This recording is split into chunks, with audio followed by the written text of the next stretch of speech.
Então, no caso de todas as religiões, você oferece o pagamento pela culpa. Você oferece, você traz o seu melhor animal, você traz tal, ou sacrifícios humanos, isso, exatamente, isso tudo. O inimigo, o escravo. No cristianismo foi o contrário. Deus, como João Batista diz quando viu Jesus, eis o Cordeiro de Deus que tira o pecado do mundo. Deus mandou um cordeiro para ser oferecido como sacrifício. Alguém que expia os pecados. Exatamente. Tinha aquela ideia do bode expiatório, né? Que tudo isso estava previsto, como você falou. Estava escrito direitinho no Antigo Testamento, antes de Cristo. E por que os antigos tinham essa necessidade de um animal ou alguém... Ou era o animal, ou era ele. Porque alguma coisa pagar pelos pecados dele. Porque, sendo o pecado, veja só, Deus é o Criador de todos. Ele é o Senhor e Ele tem domínio absoluto sobre minha vida. Ele é o meu Deus, então Ele é o meu Senhor. Eu sou filho dEle, servo dEle, devo obediência para Ele, devo minha vida a Ele. Então, a desobediência a Deus, o virar as costas para Deus, o renegá-lo, é de tal forma, é de tal ordem que exige a minha vida. É a pena de morte. O castigo é pena de morte. Então, ou eu, ou alguém no meu lugar. Tá. Ou alguma coisa no meu lugar. Tá? Porque o apóstolo Paulo, ele descreve isso na carta aos Romanos, capítulo 3, verso 23. O salário, no capítulo 6, verso 23. O salário do pecado é a morte. Qual o preço, qual o resultado do pecado? A morte. Se não for a minha, vai ter que ser de alguém, em meu lugar, ou de alguma coisa. Deus enviou essa pessoa. Por que tinha que ser ele mesmo? Porque, Rogério, se fosse um de nós, eu ou você, que fosse morrer na cruz, nós só estaríamos morrendo por nós mesmos. Então era preciso alguém que não tinha pecado para que a morte dele pudesse ter efeito perdoador para milhões de pessoas. Porque se fosse qualquer outro membro da raça humana, ele só estaria morrendo por ele mesmo, porque ele é pecador. E então morreu. É isso mesmo, ele é pecador, tem que morrer mesmo. Mas Jesus Cristo não tinha pecado, conforme os evangelhos nos contam. E os seus primeiros discípulos escreveram no Novo Testamento. Ele nunca cometeu pecado. Então, é por isso que a morte dele é tão importante para nós, porque ela como que cria com base nela, Deus pode chegar e dizer: Rogério, você está perdoado. Entendi. Completamente perdoado. Tudo que você fez, faz e um dia vai fazer. O que basta para mim, para você perdoado? Basta para aceitar. Que coisa maravilhosa. Que Jesus morreu pelos meus pecados. Crer nisso. Receber nisso e apostar sua alma nisso. Mesmo que eu possa não acreditar nisso e posso ter as melhores ações, eu não... É porque elas nunca serão boas o suficientes. Nunca.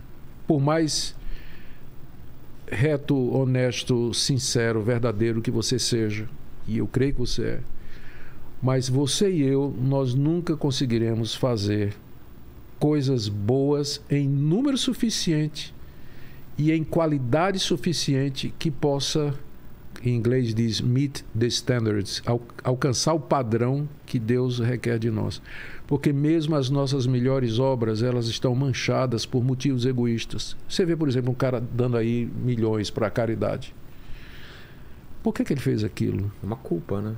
Uma culpa. Quer aparecer, quer algum mérito, quer ganhar alguma coisa diante de Deus. Não estou generalizando. Claro, estou dizendo que tem esses ele casos. acha que tem uma dívida de devolver alguma coisa que...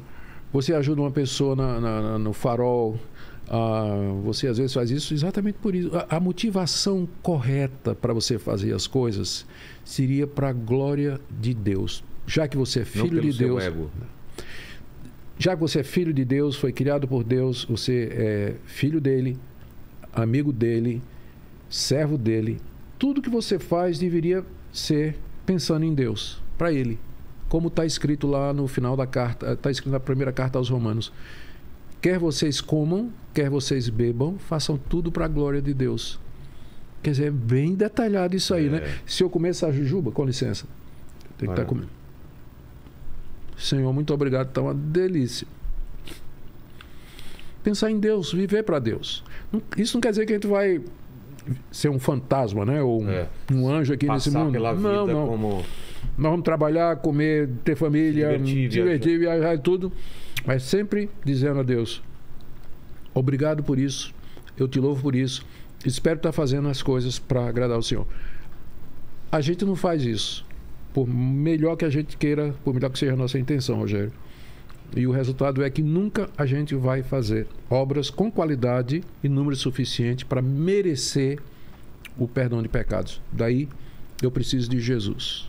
Sem Jesus eu não tenho esperança de perdão. O que é mais importante? É quando ele morre na cruz ou quando ele ressuscita? Um não vale sem o outro. Os dois são importantíssimos. Um não vale sem o outro. Se ele tivesse morrido e não tinha ressuscitado, era um homem qualquer que tinha morrido. Exato. Se ele não tivesse morto e tivesse ascendido ao céu sem passar pela morte humana... Ficou faltando o sacrifício pelo pecado. Tá. As duas coisas andam juntas, não podem ser separadas, não pode. Por isso que para nós é tão importante, para os cristãos que creem nisso, é tão importante não somente a morte dele na cruz, mas o túmulo vazio e o testemunho daquelas centenas de pessoas de que viram, andaram com ele, e o mais importante de todos era um judeu chamado Saulo, que era perseguidor dos primeiros cristãos. E alguma coisa aconteceu que ele... Virou a chave. Virou. E ele disse que foi no caminho de uma cidade chamada Damasco. Estive até recentemente lá, numa viagem a Israel, sim. Ele virou, ele estava indo a Damasco matar alguns cristãos ou prender, já que ele tinha ordem do Sinédrio para fazer isso, que é uma autoridade dos judeus. E ele disse que no meio do caminho uma luz brilhou e a voz do céu perguntou: por que você está me perseguindo? Ele diz isso 3 vezes, ele narra isso nas cartas que ele escreveu. Eu não tenho por que duvidar. Primeiro, ele era judeu. Judeu é monoteísta. Certo. Como é que um judeu passa do monoteísmo absoluto para crer numa trindade, que Jesus é o Filho de Deus, que é Deus encarnado? É o que ele passou a fazer. Então é preciso ter uma revolução muito grande, né, nisso aí. Ele era fariseu, acostumado a guardar a lei de Moisés. O que é fariseu? Fariseu é um grupo judeu que surgiu no período intertestamentário como reação às tentativas de Alexandre o Grande de helenizar os judeus, que fazia parte da estratégia militar dele. Ele conquistava os países e os países conquistados tinham que falar grego, tinham que aprender os costumes helênicos e as religiões helênicas gregas. Que era politeísta. Quando ele quis fazer isso com os judeus, aí não deu. Né? A famosa, aí veio a revolução dos macabeus, não é? E nessa época surge um grupo de judeus que queriam preservar as tradições judaicas e não se sujeitariam a mudar nada daquilo ali que Alexandre queria. A palavra fariseu é uma palavra que vem do grego, é um verbo aforizo, são as mesmas letras, FRZ, aforizo, que significa separar. Daí veio o nome fariseu, que significa separado, aquele que é separado dessa aculturação helênica, né? Essa aculturação helênica. Opa, obrigado, já repeti. Tudo bem. Pois bem, Saulo de Tarso, ele era um fariseu. Exato. Ele para nesse caminho para Damasco, ouve essa voz e alguma coisa acontece. 3 anos depois, ele aparece como campeão dos cristãos, contando essa experiência e dizendo que Cristo apareceu para ele. Ou ele era doido, então ele está dizendo...